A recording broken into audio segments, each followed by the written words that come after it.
grab some tea, some coffee, some water, and enjoy story time. This story is about how it kind of all started somewhat. I've got other stories, but I felt called to share this one first.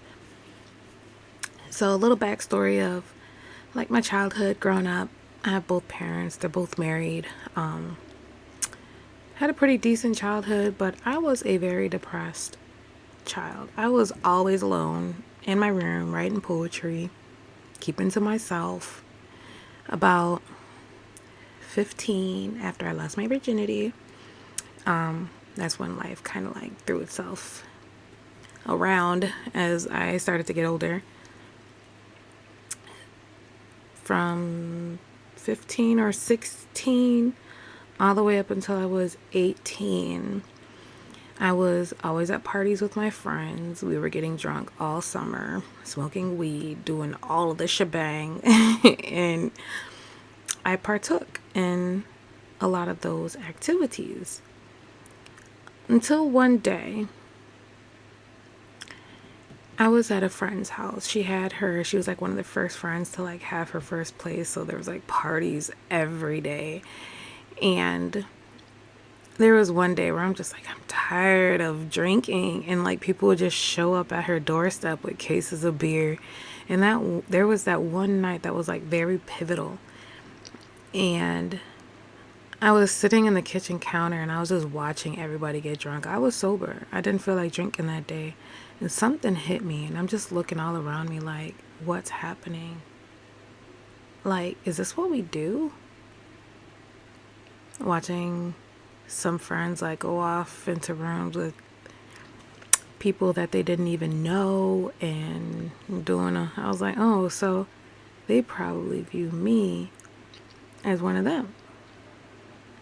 So it's like I woke up one day that I don't remember anything that happened the rest of that night, but I do remember that I wasn't going down the right path. I landed a job, and mind you, it took me years just to get a job. So my uncle had like this staffing agency and decided to work with them for like a couple weeks from a flooding that happened years ago. This was like 2010 or something.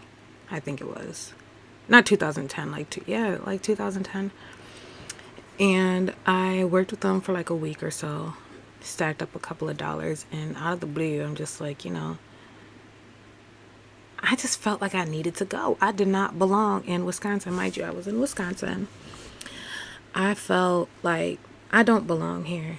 And I just felt called to leave everything behind and just leave.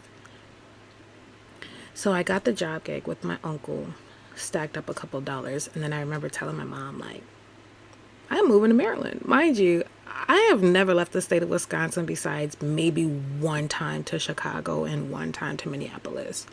That was it. And I was younger. And so I've never, I'm not even considering that being out of state because it's in the same vicinity. But I remember telling my mom, I'm moving to Maryland. And I had enough money to get a Greyhound bus ticket. And I had $300 in my pocket. My mom was bringing me to the Greyhound station. And I thought my mom would be like, no, honey, don't go. Are you sure you're making the right decision? But this is how I knew that it was time for me to go. I told my mom, I was like, you know what? I don't know if I want to go. I'm going to miss my friends. I'm going to miss everybody. Sorry. And my mom was like, you know what? I think you should go. I think you do great. And she said, I bet you 10 years from now, I bet you your friends will still be doing the same thing they're doing today. So that was my cue to go. I was scared because I've never been to that place before. I don't know anyone. I'm starting from scratch. I only packed 2 suitcases. One suitcase was just full of shoes. It was just shoes. The other was clothes. Left everything else behind, hopped on that Greyhound. And as I was on that Greyhound, I was like cleaning up my phone. And it wasn't like the phones that we have nowadays. Like this was like track phones. I think that's what they were called or whatever. where you go to Walmart and you load minutes and stuff on it. But I was like clearing that phone. Didn't know anybody. But anyways, I made it to Maryland. I found a place with a bunch of other people that I was rooming with. The first day I got there, I was like exploring. Mind you, I've never been to this place, so I didn't know where I lived. I lived in the Blue Light District over on South Monroe, Baltimore, Maryland, downtown. I thought it was like Wisconsin because at the time that I left, like Green Bay was partially like decent. Like we didn't really have any issues. I would go for walks late at night at like 9, 10 o'clock at night, headphones on and everything. Didn't even realize where I was, but that's how protected I was until I heard my first gunshots ever. And what did I do? I went to go explore. But anyways, crazy. So the first week I was in Maryland, I hopped on a city bus and I was just like riding the city bus all day, just like exploring the area and trying to fill out job applications. And the first application I filled out, which was at Golden Crust, a Jamaican restaurant. The first place I applied, I got the job. As soon as I got on the bus that day to go explore more downtown and stuff, I got a call from Miss Dion. And she told me that I had the job and I started the next day. So it's crazy. So I'm like, the first job I apply, I get the job. I'm like, okay, so now I got the job. Now I'm ready to go off and, start this whole new world because I'm thinking, $7.25 was a lot. I'm thinking that it's like Wisconsin. East Coast is expensive. So I'm thinking I'm slowly about to get on my feet and get it together. Like I was excited. Finally got my first job, mind you, because I couldn't get a job for crap for like years. I think since I was like 16, I couldn't find a job. And mind you, no, it's 2 years. It seemed like a long time at the time. So got the first job that I landed at Golden Crest. All of a sudden I'm sitting on the stoop, just getting some fresh air, exploring everything around me. I get a call, and all of a sudden I hear a voice saying, "Why didn't you tell me you were here? I live across town." I was like, "Who is this?" And it was an aunt that I have not seen since I was like 8, 9 years old. And I'm like, "What?" So she invited me over for dinner a couple times or whatever, and got to know more about Maryland, since, mind you, I didn't know anybody in Maryland. But it's crazy how my aunt calls me randomly and tells me, "Hey, I live across town." She lived about, I want to say maybe 35, 40 minutes across town. So fast forwarding, I'm working at the Caribbean spot or whatever, and things don't go well at the place that I was living. It's kind of getting a little violent. So my aunt said, "That, come stay with me." So I left there, ended up staying with her. Mind you, if I didn't know anybody there and all that was going down, I didn't really have enough money to like dip out. And that's how God like carried me through. And I knew that I was supposed to be there. I still got more. So leave there, go live with my aunt on the other side of town. I start paying her some rent from the job that I'm doing. I started looking for places. I'm like, these places are expensive. I can't afford this by myself. So as I'm working at Golden Crest, I've had plenty of regulars. Never understood a lick of patois until my work mom, Miss Dion, and the crew started teaching me patois. Every day she would put on the whiteboard a new word in patois that I can learn and pick up, because I never understood anything anybody was saying when they were coming in there. But I started to pick it up and I started having regulars, and there was a girl, there was a couple of regulars that would come in, but particularly there was like this woman and her husband, and they had this little baby, and I would always just be so obsessed with that little boy. Every time they came in, I got excited. There was another girl who'd come in. She was just so adorable. Mind you, she was so adorable. And she would always come in, order the same thing on her lunch break. And then there was this guy who would like stalk me. He would like come in, I think like every Wednesday, like 2 days a week, he would come in to order bun and cheese. I'm used to getting hit on all day when I was working there, and people asked me for my number, but I wasn't interested in getting to know anybody at the time, and it was kind of annoying. But there was this guy. He was like consistent. Like he came in like a couple times out of the week, ordered the same thing, tried to get my number. Every time he tried to get my number, I'd be like, I have a boyfriend. I have a boyfriend. I have a boyfriend. I have a boyfriend. I didn't have a boyfriend. One of the regulars that came in, the cute one who would always come on her lunch break or whatever. That whole day I was getting hit on. So I was like, not a girl too. I was like, because she's like, do you have a boyfriend? Are you married? Are you? I was like, no. Why? She's like, I want you to meet my brother. Don't worry. He's not ugly. I think you guys would make a cute couple. I was like, okay. I mean, she's cool, so I trust her judgment.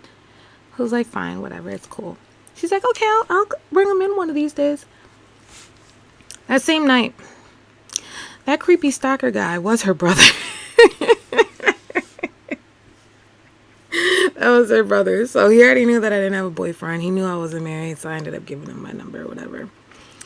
So we went on a couple dates, and then a couple Caribbean parties and stuff. And come to find out, all these people that I done already met and were regulars and I was cool with, they're all related to him.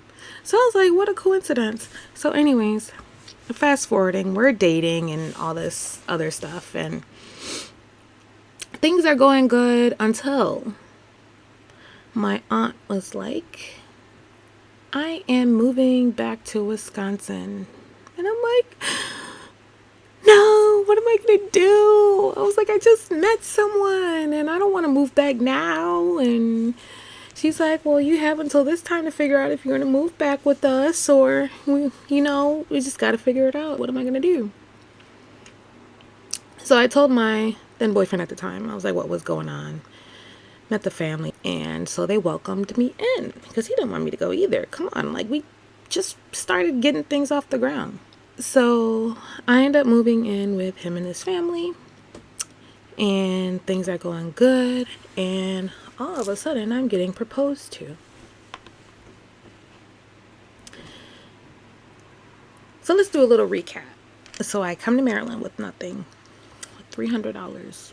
Don't know anybody, never been to this place. Come to find out that I had an aunt who lived across town. Then I got the job. The first place I applied, I got the job at the Caribbean restaurant. Met all the people, fast forward. Now she's moving back to Wisconsin. So that was just a little recap. So I move in with him. And he didn't like the fact that I was only making $7.25 an hour. And it's not that he was using me or anything. It's just I wasn't happy because I was getting tired of like driving all the way across town. Anybody who's in Maryland, I lived in Essex and I would travel on the city bus all the way to Catonsville. That's like on the other side of town every day. That was like a 2.5 hour bus ride every day. Well, not every day, like I had my days off, but still. So he didn't like that. So he helped me find other jobs, and that's when I started getting into hospitality, front desk work, and I started elevating a little bit, start making a little bit more money. So during that time period of us being married, mind you, I didn't know myself, but fast forwarding it a couple years, we were together 8-9 years, I think. But yeah, we got married like a couple months after we met. I'm not even gonna lie. Wasn't horrible. But I started to grow depressed, not understanding why. I think I was trying to be perfect. I was trying too hard to be perfect for someone. To the point I grew depressed because I ended up losing myself. Not saying he's a bad person. He's not a bad guy. So fast forward to August 2017. I kid you not. We had that solar eclipse of August 2017. Changed my life. Oh, mind you, in between that, I ended up doing nursing because his family was into nursing and they were making decent money. I loved caring for people. I loved what I did, so I ended up going into nursing. And then he kind of like, helped me get through it. And then I was actually in school, which I ended up dropping out to be a pediatrician. But anyways, let me get to, you know, a story. I mean, let me finish. I'm going to cut this. Ugh. So fast forward to August 2017 of that solar eclipse. I remember watching that. I even took pictures of it. But it was cool because I'm like, I've never seen a solar eclipse before. But I remember that day me sitting in the parking lot with my camera taking pictures, and it just felt eerie in the air, like something changed like dramatically spiritually within me.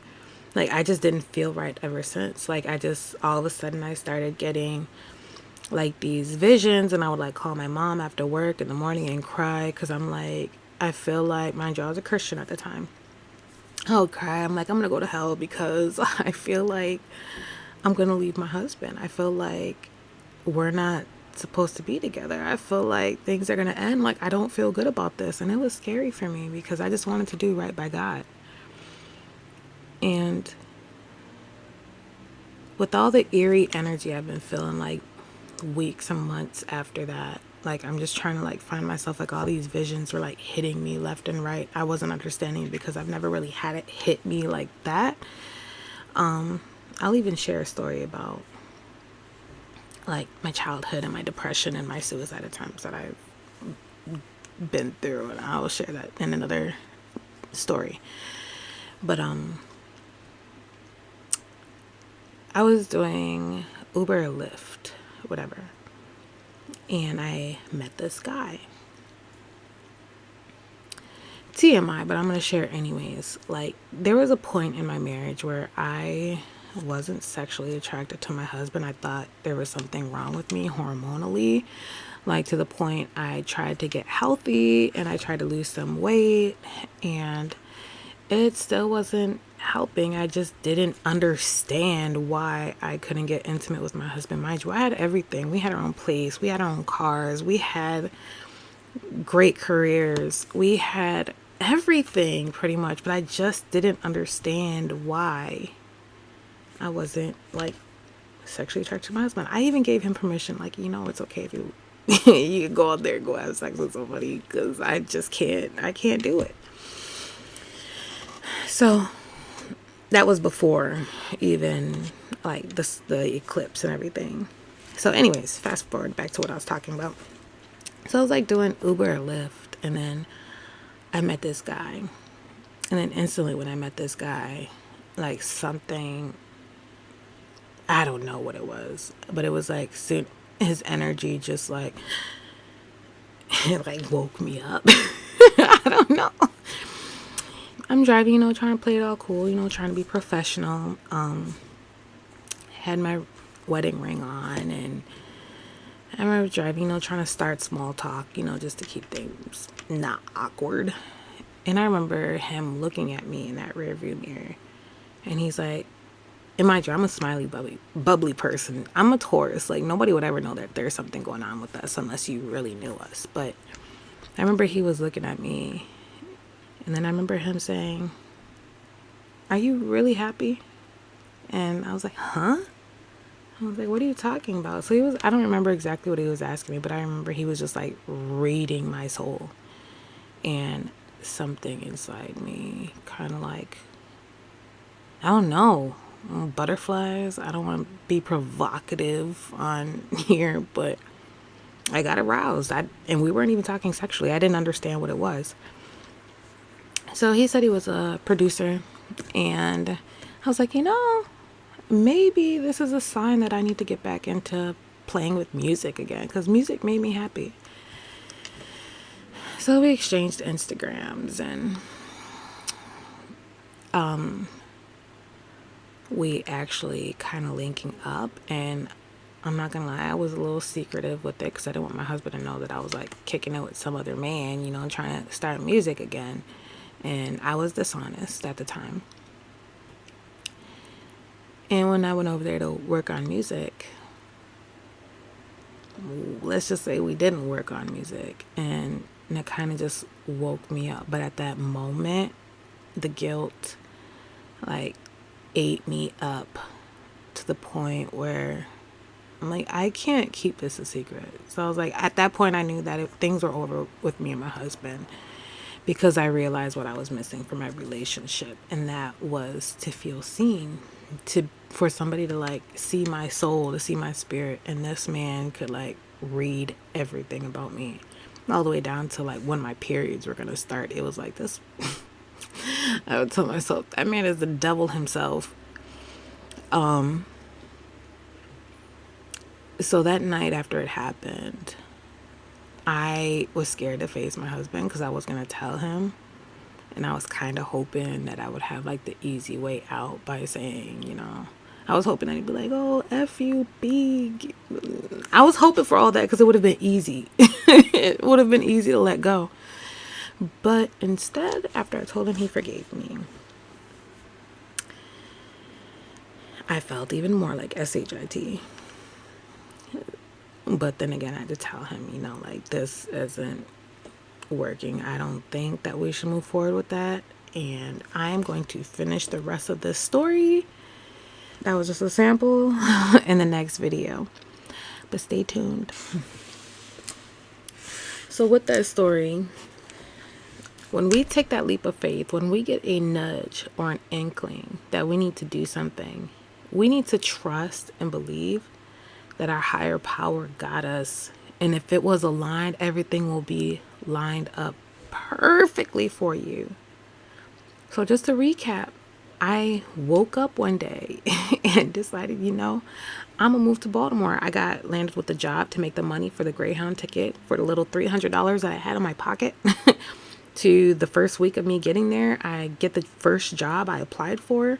And for me to meet my then husband at the time, for my aunt to move away, for me to get married, to like everything lines up perfectly when you are aligned with what God is telling you to do. All that to say is that everything will line up perfectly when you are walking in alignment and you listen and obey. And that's the reason for me starting this channel, because I've been procrastinating because of my doubts and fears. But I just had to remember it is like a staple story in my life of faith that I've had to endure within myself, and know that I'm going to be taken care of regardless of what life brings me. Everything is going to line up perfectly, even if I can't see it. And me being the person that I am, I'm a Taurus. And we have the need to know, we have to strategize before something happens. Like, we're very strategic people and we like to prevent things from happening. So that's where the control of a Taurus or any fixed sign, because it's like we just have to know what to expect and how to approach it. But it's a life lesson for me personally to start taking more leaps of faith. When I feel called to do something, I need to act on it, even if I don't know what to expect. And that's very hard for me because, again, Tauruses don't like change. I don't like change, but I love change. But I just don't want to have to go through like the pain of it. Like, I want to be emotionally like ready for it, but it doesn't happen like that. But I will say that it's all worth it. We just have to take that leap of faith. Everything will be lined up perfectly for you. You just have to have faith. How I left everything behind to start a new life in Maryland. And everything worked out perfectly. And to be honest, I feel called again. I'm in that same energy where I just feel like I want to leave everything behind, pack up my stuff and go. I'm in that same energy. I don't know exactly what I'm doing yet, but I will be sure to share that journey with you guys as I go through it in real time, because it's like it's happening again. How about I share? This time I'm doing it with a son. I'm not by myself no more, so it's even more scary. So I have to have even more faith to actually do that and to get past my fear. Just trust that I will be supported along my way. God always made it happen, and I have plenty of testimonies that I will be sharing with you guys that, hey, once I trust and believe, everything works out perfectly. Even when I couldn't see it, and it'll work out differently than what I expected. So stay tuned for that. And I'm excited to share this with you guys. So like, subscribe, share, and leave your comment below if you have a testimony. I love reading testimonies. Share with me